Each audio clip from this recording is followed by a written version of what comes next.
kama nimemsikia vizuri mheshimiwa diwani ameongelea hapa changamoto ya maji. Na nimeambiwa hatuna maji. Maji, kisima chetu kimepata shida. Tumeshinda kukikarabati. Kisima kimetulia na wote maji hatuna. Nikauliza hapa, gharama ya kutengeneza kisima shilingi ngapi? Nadhani haizidi milioni 10. Sasa mbona tumeshinda kutengeneza mpaka leo? Naambiwa kijiji hakina pesa. Sasa kwa nini pesa hakuna? Naambiwa watu wa hapo walishakataa kabisa kutoa pesa kwa ajili ya maji. Hamtaki. Yaani mmegoma, mmekataa. Sasa huo utaratibu haupo. Tena ngoja nifanye hivi miwani ili niwaone. Utaratibu huo haupo. Sasa tunajenga miradi mikubwa sana ya maji. Mradi wa maji mmoja unagharimu sio chini ya milioni 500 umesita mpaka bilioni. Ule mradi ukiisha unatumika. Tunakwenda tunafungua koki tunachota maji. Ile mitambo tunayotumia na vifaa vile huwa vinaharibika. Kweli koki za maji zikiharibika, sijui na vimota na vinini vya milioni 3 milioni 4, serikali ije kuwatengenezea tena? Sio haki.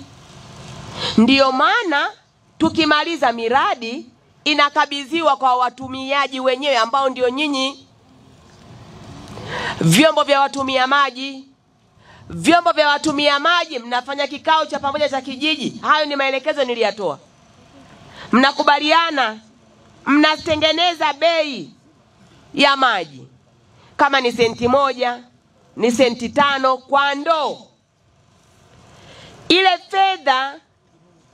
Ile fedha ikisha hifadhiwa vizuri, ndio fedha inayotusaidia kufanya matengenezo madogo madogo na service ya mitambo.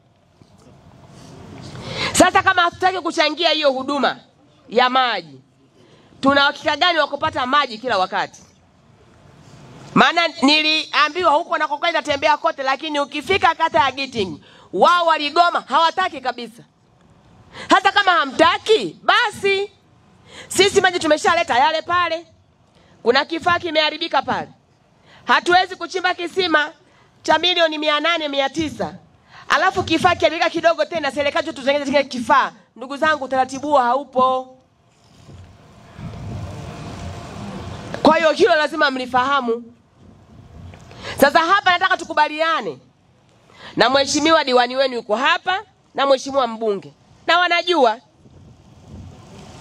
hatuwezi kuja kurekebisha vijipampu na vijivalvu vya kila kisima kilichoharibika nchi nzima. Hiyo sio sahihi.